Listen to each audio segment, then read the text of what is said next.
Здравствуйте. Yeah, hello. I am Kim Bowen, and first of all, I would like to thank everyone for the conference, for inviting me to participate. Nikolai, thank you for moderating the conference as well, and also to my colleagues here at Spring Arbor University, Dr. Ina Malapara. So thanks, and hello, everyone. Значит, это профессор Ким Боуэн. Он приветствует всех и благодарит всех за то, что предоставлена такая возможность участия в конференции. Персонально он благодарит Николая Михайловича за фасилитацию, за моделирование, так сказать, этой конференции. Всех приветствует, и мы начинаем конференцию. Меня зовут Инна Малапара. So my position here at the university, I am chair of the World Languages Department, and I am director of international initiatives, and also I am a professor of German, teaching English as a second language, and also education, which would be from kindergarten up through grade 12 in the public school system here in Michigan. Значит, Ким является сейчас заведующим кафедрой иностранных языков. Он является также директором комитета по культурным инициативам, по международным инициативам. Он преподает немецкий язык, а также он преподает английский как иностранный язык и преподает педагогику. Он получил свое образование уровня бакалавра и мастерской программы в Мичиганском университете по программе немецкий язык и педагогика. Его опыт, значит, идет, он работает с 1974 года, преподавал в школе и в университетах на разных уровнях, уровень бакалавриата и уровень мастерской программы. Go ahead. Он также получил, значит, здесь на слайде вы видите, он получил различные награды, например, он был выбран преподавателем года в 2006 году. И в 2013 году он был назван одним из выдающихся профессоров нашего университета. Thank you, Ina. That, I think, took care of my professional life. So I'll talk about my personal life. Значит, Ким сейчас расскажет о другой части своей жизни. I grew up in Detroit, Michigan, and it's a wonderful city. It still is a wonderful city, and it's making a comeback, as you probably can read in the news in Russia. And walking down my street, I heard many different languages. The schools that I attended, there were many people from all over the world. So from very early childhood, I was quite interested in languages. And my grandparents were from Italy, and I heard Italian all the time, and we did Latin in church. So I just became totally engaged with world languages. Значит, Ким родился и вырос в Детройте, штат Мичиган, и он говорит, что вы, наверное, слышали много из новостей про этот город. В нем очень много, конечно, проблем. Центр автомобильной промышленности в Соединенных Штатах. Он вырос в таком районе, в котором жили люди с разных стран, и поэтому он слышал разные языки с раннего детства. Его бабушки и дедушки были из Италии, они не говорили на английском языке, и поэтому он слышал итальянскую речь с детства. В школе он изучал, не в школе, а в церкви, когда он посещал церковь, они изучали латинский язык. И начиная с детства у него сформировался интерес к иностранным языкам всего мира. So now that you know a little bit about me, both professionally and personally, I'd like to tell you a little bit about our Spring Arbor University World Language Program. Теперь вы знаете о нем и с профессиональной точки зрения, с его личную часть, как бы, личную жизнь, как он рос. Теперь он хочет рассказать вам о том, как в нашем университете, Спринг-Арбор университет, построены программы изучения иностранных языков. So I would love to have Russian here. At this moment, we have Ina as our representative of Russian, but we also have on campus some coursework in 4 languages. Значит, он говорит, что мы хотели бы, конечно, чтобы у нас тоже был русский язык. Сейчас вот он говорит, что у нас есть Инна, которая могла бы преподавать, но в настоящее время мы преподаем 4 основных языка в кампусе. So the first, I'll take them in alphabetical order. The first language we have is Chinese. Значит, в алфавитном порядке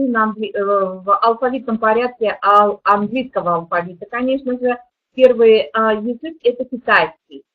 And we have just coursework in Chinese at the moment. И в настоящее время у нас проходят курсы китайского языка в университете. And our Chinese is taught by 2 visiting scholars who come from Wuhan University of Technology. Значит, китайский язык у нас преподают 2 преподавателя, 2 профессора, которые по обменной программе приехали к нам на семестр из Вуханского университета технологий в Китае. And next we have French. And French we offer a minor and also endorsement for teaching French with the state of Michigan. Значит, следующий язык – это французский язык, и французский язык у нас предлагается как дополнительный язык, это называется minor программа, то есть 2-й или 3-й дополнительный язык. И также мы сотрудничаем с департаментом Мичигана, штата Мичиган, для выдачи сертификатов по усилению французского языка для преподавателей, для школьных учителей штата. And then next we have German. We have beginning and intermediate German, and we also have a course for the business students, international business German. Следующий язык это немецкий язык. У нас несколько уровней преподавания этого языка, и кроме того у нас бизнес немецкий язык для студентов, которые обучаются по бизнес-программе.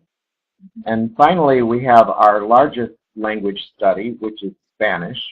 И последний язык, который мы предлагаем в кампусе, это испанский язык, это самая большая программа.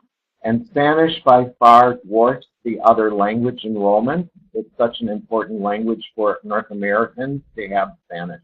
И почему испанский? Потому что это очень важный язык для Америки, потому что у нас большое население испаноговорящих. We have a major and a minor. The minor is filled and enrolled with many students from social work, nursing, global studies, and missions. Значит, у нас есть и испанский как основная программа, языковая программа, и также есть как дополнительный язык, как minor, то есть студенты из разных программ, например, социальная работа, преподаватели, они изучают испанский язык в дополнение к своей основной специальности, потому что, опять-таки, у нас большое население в Америке испаноговорящих людей. And our Spanish major is mostly enrolled with students who are learning to teach the language with their certification from the state of Michigan. Значит, основная программа по испанскому, она у нас преподается для тех студентов, которые будут учителями испанского языка, и мы сотрудничаем с администрацией штата Мичиган, с департаментом образования. Тут студенты наши получают сертификацию, они будут обучать учащихся в школах испанскому языку. We also have 2 additional language study programs. We have a minor in Arabic that they complete in the country of Jordan. У нас также есть еще одна программа изучения арабского языка, как дополнительная, не основная, а дополнительная программа. И этот язык у нас преподается в Иордании. Не здесь, не в кампусе, а в Иордании. We also have a Japanese minor that they complete at Tokyo Christian University in Japan. И также у нас есть еще один язык, это японский, который тоже как майнер, как дополнительный язык, он преподается в Японии, в университете в Токио. And to conclude about our program on campus, we are currently working towards a world language general education requirement, which means that all students will either fulfill their language requirement from high school study or they will fulfill it by taking courses here at Spring Arbor. Кроме того, но это особенность американской системы образования, значит, мы работаем над тем, чтобы наши программы по языкам были частью или как бы покрывали часть школьной программы. То есть есть ситуации, когда школьники недополучают достаточно на уровне средней школы, они недополучают каких-то курсов, и мы хотим предлагать эти курсы школьникам для того, чтобы они получали свои свидетельства, аттестаты об образовании. То есть мы предлагаем свои услуги не только университетским студентам, но и школам. And this general education requirement fits with our mission statement at Spring Arbor University that we will have our graduates be global participants in the contemporary world. Значит, вот наше преподавание иностранных языков совпадает или идет в соответствии с миссией университета. Одним из пунктов этой миссии университета является подготавливать студентов, выпускников к тому, чтобы они становились активными участниками мировых процессов, то есть чтобы они могли в глобальном смысле, то есть на любой точке планеты, могли жить, работать и быть успешными людьми, профессионалами. And those are some facts about our on-campus program, but we also believe very strongly that language is learned best within the culture of the target language. So we have our off-campus semesters, which are required of our Spanish majors and minors and our French minors and those studying the other languages as well. Значит, помимо преподавания в кампусе языков, иностранных языков, мы убеждены, что самый лучший, самый эффективный способ изучать язык – это изучать язык в стране, в которой говорят на этом языке.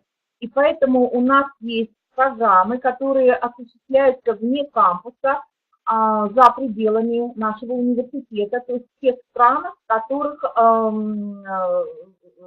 как бы говорят на тех языках, которые мы изучаем. Например, испанский и французский.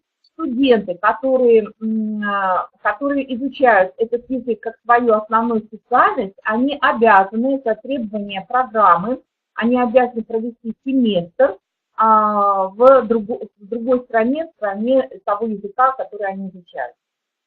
The students will go to SAU, Guatemala. They live with families there who are Spanish speakers, and most of these families only speak Spanish. So the students are surrounded, immersed in the language, and then they also take about half of their major credits at a language school in Antigua, Guatemala. The teachers here are on the slide, and you can see those are our SAU Spanish teachers. The students may try to use English with them, but most of them will refuse to speak English while they were in instruction. Значит, как пример, вот на этом слайде вы видите фотографию из Гватемалы, где наши студенты проживают в принимающих семьях, с людьми, которые говорят только на испанском языке, они не говорят на русском. на английском. И также студенты занимаются в школе или в университете местном, где они оплачивают свое образование, соответственно, и там они с преподавателями тоже прорабатывают язык, грамматику, особенности. Преподаватели, конечно же, англоговорящие, некоторые из них американцы, но они, как правило, не говорят с нашими студентами на английском языке. Они говорят только на испанском. Они стремятся говорить только на испанском, чтобы у наших студентов было погружение в языковую среду. Because of the weather and the coffee, most of the students are reluctant to return to the United States after being in Guatemala. Потому что там хорошая погода, прекрасный климат и кофе растет. А наши студенты, как правило, настолько привыкают к Гватемале, что им совершенно не хочется возвращаться обратно в Соединенные Штаты. Thank you, Ina. We also have our program in France. We are collaborating with the University of Strasbourg. Наша программа во Франции реализуется совместно с университетом в Страсбурге. And the students spend, again, a semester living with a French family and taking courses through the University of Strasbourg. Наши студенты также проживают в семьях, во французских семьях, и они занимаются, у них идут занятия в университете на французском языке. And then our Germany program was in Regensburg, Bavaria. The director just retired, so we're reviewing that program, trying to make it better. And our China program has been in Taiwan, but we are now trying to move the program to Wuhan University of Technology. Значит, у нас программа, которая осуществляется в Германии. Там только что наш директор нашей программы вышел на пенсию. Мы пытаемся найти другого человека, чтобы продолжать эту программу. В Китае программа реализуется в Тайване, но мы сейчас хотим переместить нашу программу в Wuhan University, университет технологий, с которым мы сотрудничаем и с которым приезжают к нам китайские профессора вот по программе обмена. So the next slide that Ina will bring up, you can look at the first two bullet points and ignore those. The third bullet point, MDE, stands for Michigan Department of Education. Значит, на этом слайде, Ким говорит, вы можете как бы проигнорировать два первых пункта выделенных, которые что-то про преподавание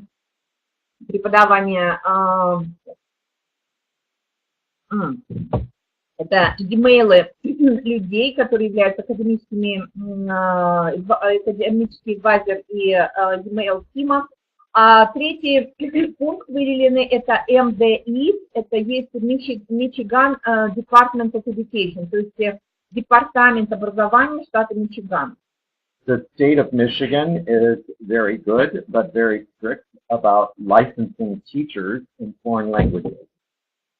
And so there are two requirements that they must pass in order to get their teaching license. Значит, здесь система такая, что Мичиган, департамент образования штата выдает лицензии преподавателям, и поэтому наши студенты должны пройти это лицензирование для того, чтобы быть квалифицированы для преподавания в школах. И два вида теста, которые проходят наши студенты для получения сертификатов штата. So, along with all of their education courses and their practice teaching, they must pass two tests. The first one is the oral proficiency interview. Значит, наряду с тем, что наши студенты изучают в классах немецкий иностранный язык, и они также проходят практику в школах, значит, они должны взять пройти эти два теста. И первый тест – это устное интервьюирование. The oral proficiency interview is a phone interview with a trained native speaker in that language. Значит, устное интервьюирование – это телефонная форма интервью с человеком, который говорит на иностранном языке, на своем, для которого иностранный язык, на котором сдается это интервью, является родным. The interview is recorded and scored by the interviewer and 2 other persons who listen to the interview. Интервью записывается на аудиопленку, и оно анализируется, тестируется 2 людьми. Первый человек – это тот, который проводил интервью, и 2 других специалиста также дают свою оценку способности человека, нашего выпускника, говорить устно, говорить, изъясняться на иностранном языке. And the students must reach quite a high level. They must reach advanced low. That level has been established by our professional organization, the American Council for the Teachers of Foreign Languages. Значит, студенты должны продемонстрировать высокий уровень владения иностранным языком для того, чтобы пройти этот тест. Уровень определен организацией, которая занимается, профессиональной организацией, которая занимается вопросами изучения иностранных языков в Америке. And if any of you who are listening, watching, are interested in knowing more about that, you can go to the ACTFL website, and you can see examples of the novice, intermediate, and advanced levels. There are examples of interviews. So, and you can click on different languages. The oral proficiency is given in different languages and get a flavor of what they must do. Okay. И если вам интересно, вы можете пойти на веб-сайт этой организации, мы потом дадим ссылку, и посмотреть примеры того уровня, который должен быть продемонстрирован студентами или теми кандидатами на получение сертификата для того, чтобы получить вот эту квалификацию. And just as one more point on the oral proficiency interview, without immersion, these students will never be able to pass this interview. They must be immersed in the target language. Значит, Ким говорит еще один важный момент по поводу этого интервью. Без погружения в языковую среду человек не сможет пройти такого рода интервью. Погружение, проживание в условиях, культурных, социальных условиях языковой среды обязательно для того, чтобы успешно получить сертификат. And then they take an online test, more like a paper pencil test, and that tests the other aspects of their Spanish, French, German, whatever language, the culture, the grammar, all the readings, all of those kinds of things are tested with the MTTC. Второй тест – это тест, который проводится по интернету, онлайн. Этот тест называется Мичиганский тест для сертификации учителей. Он проверяет на знание грамматики, лексики, понимание языка. Значит, по интернету проводится этот тест. Это тоже серьезный уровень теста. And we'll move on to the next slide, Ina. And we'll just do the top bullet point. Highly qualified faculty and professors. All of our professors have at least an MA in their world language.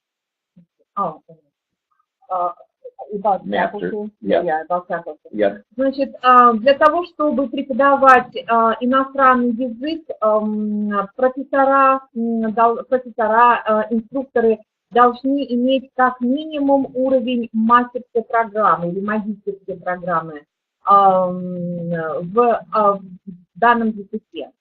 And in addition, they have all volunteered to do some training on the oral proficiency interview They will not be interviewers, but they will go through the training to see what happens. Также требования для преподавателей, они должны участвовать в тестах, в устных тестах, устных интервью телефонных, но не как бы те, которых интервьюируют, или те, кто интервьюирует, а просто для того, чтобы изучить, значит, уровень, изучить материал, изучить как бы эту методику, к чему подготавливать студентов. Okay, and we'll move on to the next slide.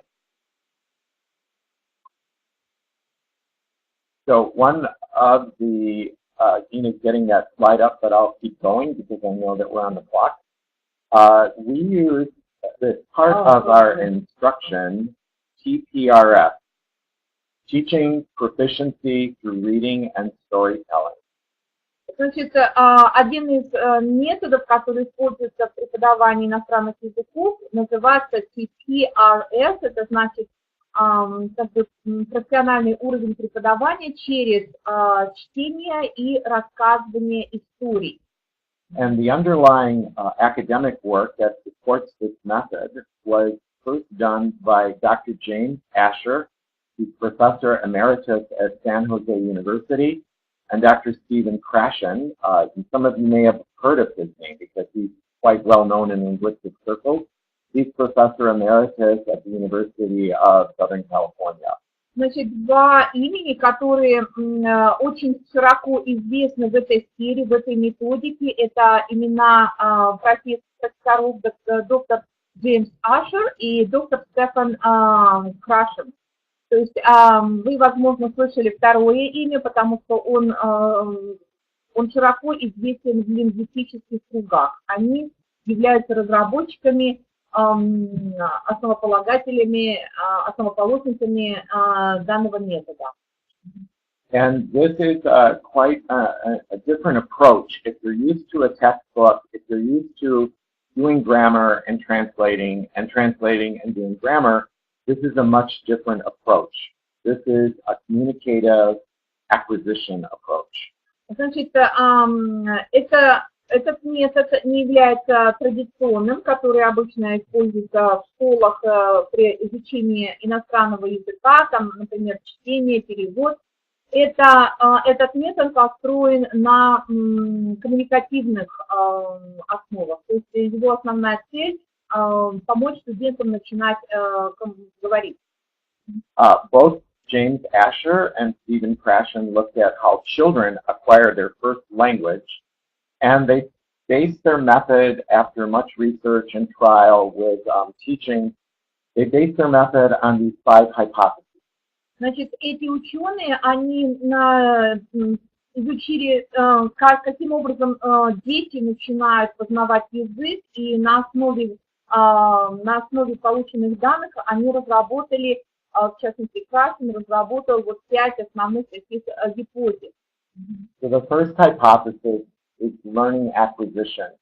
And Krashen says that most language courses up until the work that's been recently done was learning language, memorizing grammar rules, practicing grammar rules, memorizing vocabulary, maybe doing some practice with the vocabulary, the typical traditional way. He said no. That is going to be forgotten because it doesn't get into the long-term memory. What students need to do is acquire language. And you acquire language in a variety of ways, not by doing worksheets. Значит, вот первая гипотеза по поводу того, что традиционный метод, который мы использовали в обучении, основанный на запоминании, на работе с материалом языковым, переводом, разные упражнения такого рода, этот метод должен быть забыт, потому что он не уходит в глубокую память, он находится на поверхностной памяти. Вместо этого люди должны познавать язык через погружение. He also said that students should learn language, should acquire language, by being immersed in all different kinds of verb tenses, all different kinds of words that in a textbook you often get past tense the second semester or the third semester. But students really need the past tense immediately. Okay. Значит, вот, например, он говорит, что обычно, предположим, учебники построены таким образом, что, например, прошедшее время дается во втором семестре или там, ну, на определенном этапе позже, а начинается все с настоящего времени.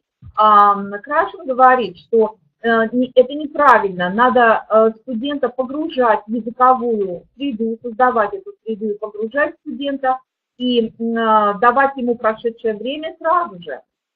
And the third hypothesis is many students can't learn a second language very fluently because they're busy monitoring as they speak, they're busy monitoring as they listen, and that this is probably not the appropriate place for them to worry about monitoring themselves. Teachers should not stop students as they're speaking to correct them unless there's really a comprehension breakdown. Значит, это уже мы говорим о третьей гипотезе, мониторинг. То есть Крашен говорит, что вообще то, что мы традиционно делаем, постоянно поправляем учащихся, когда они говорят и допускают ошибки, это совершенно неправильно. Нужно дать возможность людям, учащимся, говорить, формировать навыки говорения без поправления их, без их поправления, потому что в этом случае мы ставим барьеры, и человек как бы замыкается и боится преодолевать эти какие-то барьеры. То есть это препятствует развитию коммуникации. Студенты не должны поправлять учителя, если только не нарушается совершенно как бы, ну, языковая ситуация как бы становится совершенно неверной. And the fourth hypothesis is the input hypothesis. Students need to hear the language. The caveat is that it has to be comprehensible, that they need to have a lot of input in Russian, in Spanish, in German, whatever the target language, and it needs to be comprehensible. So you don't want to just walk in the classroom and start speaking Russian. They have no idea what you're saying. You need to make it comprehensible. Значит, четвертая гипотеза по поводу входа, как бы вот тот язык, который предлагается студентам, он должен быть понятен им. То есть тот уровень, который предлагается. Как Ким говорит, ты не можешь просто войти в класс и говорить непонятно о чем на непонятном языке. То есть ситуация языковая, которая создается, она должна быть понятна учащимся, чтобы они могли ориентироваться в том языковом потоке, который на них идет. And you folks in Russia will like this. Krashen also said we should follow Vygotsky, the researcher Vygotsky, input plus one. So there should always be what they understand, but just a little bit more that maybe they don't. Значит, здесь приводится также, Крашен говорит, что он использует исследования Выгодского, нашего русского, российского ученого. Значит, я хочу от себя сказать, что на самом деле я часто слышу имя Выгодский здесь, но восприятие теории немножко отличается от того, как я это слышу в России. То есть Ким говорит, что здесь должно быть наращивание, вот по системе Выгодского, наращивание как бы материала. То есть это должно быть понятно, но на один уровень сложнее, на какой-то уровень сложнее, плюс один. Следующий материал плюс один. То есть таким образом мы повышаем сложность материала, который мы даем студентам. And the last hypothesis is the affective filter. So you're getting all this input coming at you, but if you're nervous, if you're scared, if you're apprehensive, your affective filter is high and the input cannot get through. So teachers need to make sure the students are relaxed, enjoying, engaged, and having fun with language. then the input can get through. Okay. Значит, он говорит, что вот пятая гипотеза это по поводу фильтра, который возникает, если человек в напряжении, если человек закомплексован, если человек боится и чувствует себя некомфортно.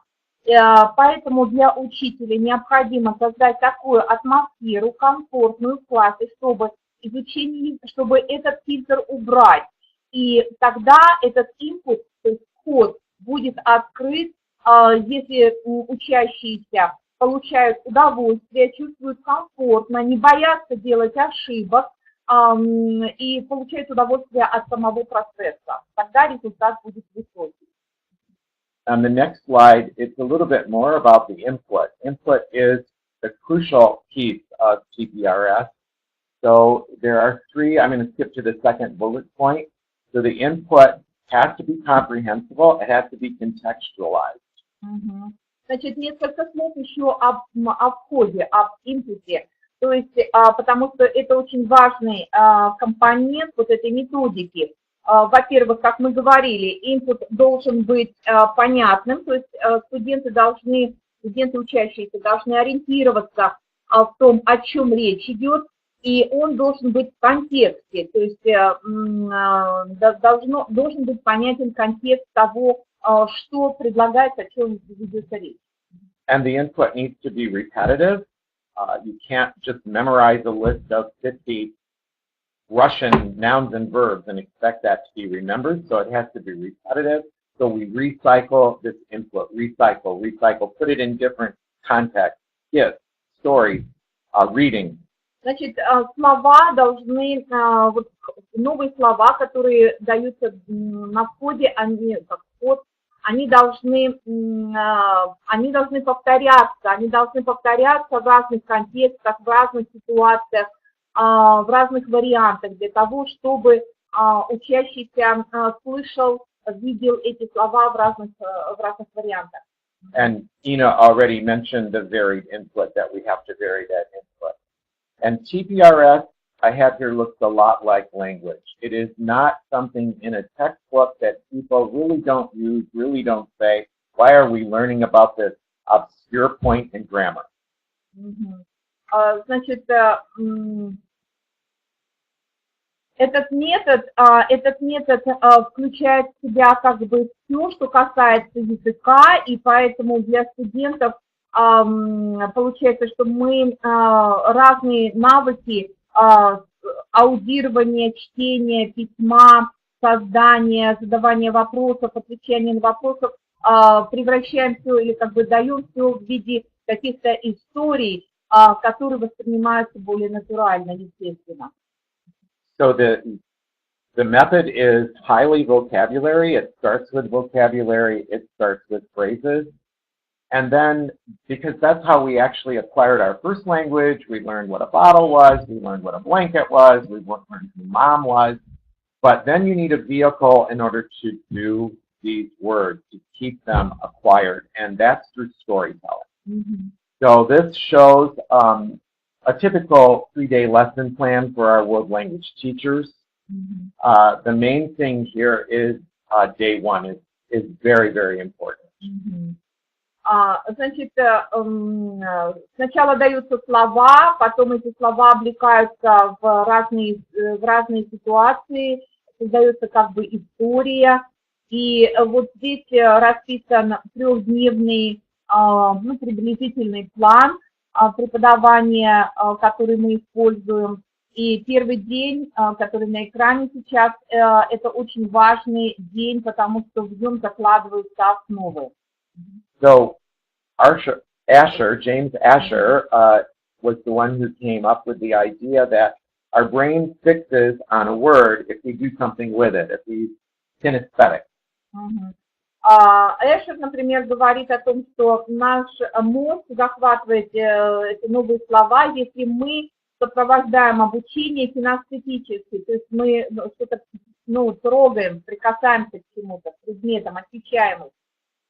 So, for instance, we teach phrases as well as individual words.